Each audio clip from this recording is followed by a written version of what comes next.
Hi friends, welcome back to my channel. ഇന്നത്തെ നമ്മുടെ recipe തേങ്ങ അരച്ച് വെച്ച നല്ല നാടൻ മീൻകറിയാണ്. അപ്പോൾ നമുക്ക് വീഡിയോയിലോട്ട് പോകാം. അതിനും എൻ്റെ ചാനൽ സബ്സ്ക്രൈബ് ചെയ്യാത്തവരാണെങ്കിൽ ഒന്ന് സബ്സ്ക്രൈബ് ചെയ്ത് സപ്പോർട്ട് ചെയ്യണേ.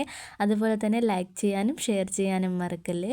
അപ്പോൾ നമുക്ക് മീൻകറി ഉണ്ടാക്കാൻ തുടങ്ങാം. ഒരു ചട്ടി വെച്ച് കൊടുത്തിട്ടുണ്ട്. അതിലേക്ക് നമ്മൾ വെളിച്ചെണ്ണ ഒന്ന് ചൂടായി വരുമ്പോൾ നമുക്കതിലേക്ക് വെളുത്തുള്ളിയും അതുപോലെ തന്നെ ഇഞ്ചിയും ചേർത്ത് കൊടുക്കാം. എന്നിട്ട് ഇതുപോലെ ഒന്ന് മൂപ്പിച്ചെടുക്കണം.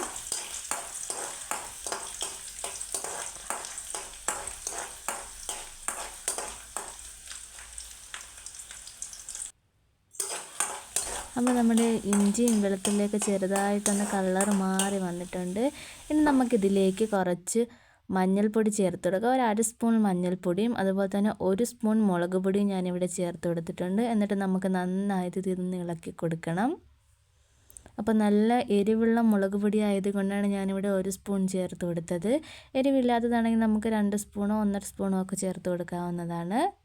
അപ്പോൾ നമ്മുടെ ഈ മുളക് പൊടിയുടെയും മഞ്ഞൾപ്പൊടിയുടെയൊക്കെ ഒരു പച്ച സ്മെല്ല് മാറി വരുമ്പോൾ നമുക്കതിലേക്ക് 1 മുറി തേങ്ങയാണ് ഞാനിവിടെ ചേർത്ത് കൊടുക്കുന്നത്. 1 മുറി തേങ്ങ നമുക്ക് ചേർത്ത് ഇതിലേക്കിട്ട് നന്നായിട്ട് ഇതേപോലെ ഒന്ന് മിക്സ് ചെയ്തെടുക്കാം.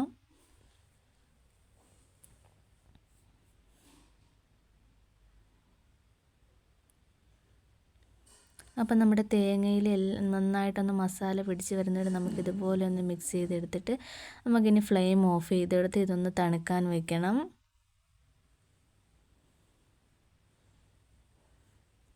അപ്പം നമ്മുടെ തേങ്ങ ഒന്ന് തണുത്ത് വന്നിട്ടുണ്ട്. ഞാനതൊരു മിക്സിയുടെ ജാറിലേക്ക് മാറ്റി കൊടുത്തിട്ടുണ്ട്.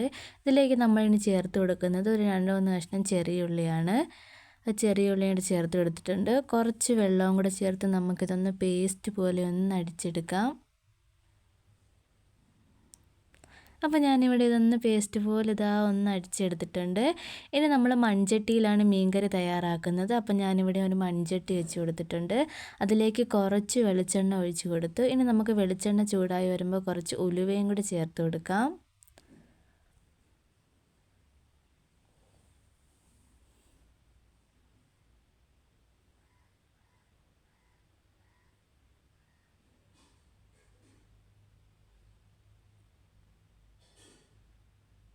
അപ്പോൾ ഉലുവ ഒന്ന് മൂത്ത് വരണം. അപ്പോൾ നമ്മുടെ ഉലുവയൊക്കെ ഒന്ന് പൊട്ടി മൂത്ത് വന്നിട്ടുണ്ട്. ഇനി നമുക്കതിലേക്ക് കുറച്ച് കറിവേപ്പില ചേർത്ത് കൊടുക്കാം. ഇനി വേണ്ട നമുക്ക് മുളകാണ്. ഞാനിവിടെ ഉണ്ടമുളകാണ് ചേർത്ത് കൊടുക്കുക. നല്ല മണമുള്ള ഉണ്ടമുളക് ചേർത്ത് കൊടുത്തിട്ടുണ്ട്. അതുകൂടെ നമുക്കിതിലേക്ക് ചേർത്ത് നന്നായിട്ടൊന്ന് ഇളക്കി കൊടുക്കാം. ഇനി നമുക്ക് വേണ്ടത് തക്കാളിയാണ്. ഞാൻ ഒരു തക്കാളി ചേർത്ത് കൊടുക്കുന്നുണ്ട്. ചെറിയ കഷ്ണങ്ങളാക്കി കട്ട് ചെയ്തെടുത്തതാണ്. അതും കൂടെ ഈ എണ്ണയിലോട്ട് ചേർത്ത് കൊടുത്ത് നന്നായിട്ടൊന്ന് ഇളക്കി കൊടുക്കണം.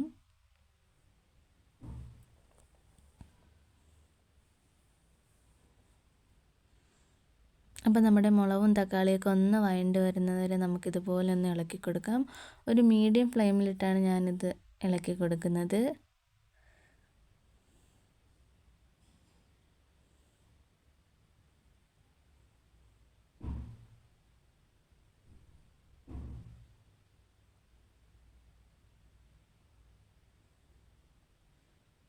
അപ്പം നമുക്കിതിലേക്ക് ഇനി ചേർത്ത് കൊടുക്കാനുള്ളത് മല്ലിപ്പൊടിയാണ്.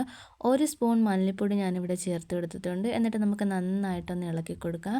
ആ മല്ലിപ്പൊടിയുടെയൊക്കെ ഒരു പച്ച സ്മെല്ല് മാറുന്നത് വരെ നമുക്കൊന്ന് ഇളക്കി കൊടുക്കണം.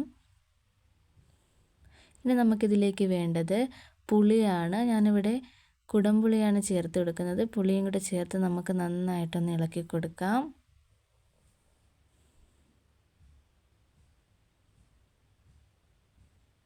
ഇത് നന്നായിട്ടൊന്ന് തിളച്ച് വരുന്നവരെ നമുക്ക് വെയിറ്റ് ചെയ്യാം. അപ്പോൾ ഈ സമയത്ത് തന്നെ നമുക്ക് ആവശ്യത്തിനുള്ള ഉപ്പും കൂടി ചേർത്ത് കൊടുക്കാം.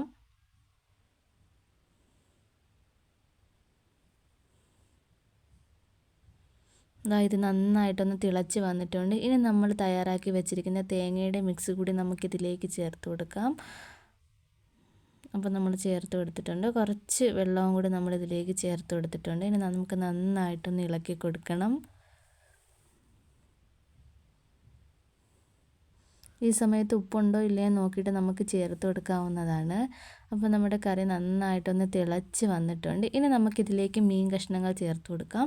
അപ്പോൾ ഞാനിവിടെ ചേർത്ത് കൊടുക്കുന്നത് വേള മീനാണ്. നമുക്ക് ഏത് മീൻ വേണമെങ്കിലും ഇതിലേക്ക് ചേർത്ത് കൊടുക്കാം. അപ്പോൾ നമ്മൾ മീനെല്ലാം കറിയിലേക്ക് ചേർത്ത് കൊടുത്തിട്ടുണ്ട്.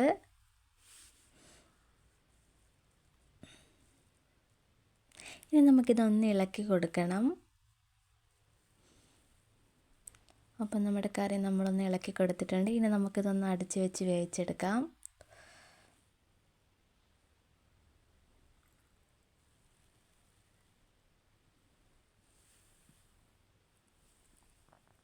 അപ്പം നമ്മുടെ കറിയൊക്കെ നന്നായിട്ടൊന്ന് തിളച്ച് വന്നിട്ടുണ്ട്. കുറച്ചുകൂടി കുറുകി വരാനുണ്ട്. ഇതാ നമുക്ക് ചെറുതായിട്ടൊന്ന് ഇളക്കി കൊടുക്കാം, മീനൊന്നും പൊടിഞ്ഞു പോകാതെ. ഇനി നമ്മുടെ കറിയുടെ എണ്ണയൊക്കെ നന്നായിട്ടൊന്ന് തെളിഞ്ഞ് വരണം. അതുവരെ നമുക്ക് കറി ഒന്ന് വറ്റിച്ചെടുക്കാം. അപ്പോൾ നമ്മുടെ കറി നന്നായിട്ടൊന്ന് വറ്റി വന്നിട്ടുണ്ട്. വറ്റി നല്ല കുറുകി തിക്കായിട്ട് വന്നിട്ടുണ്ട്. ഇനി നമുക്ക് ഫ്ലെയിം ഓഫ് ചെയ്ത് കൊടുക്കാം.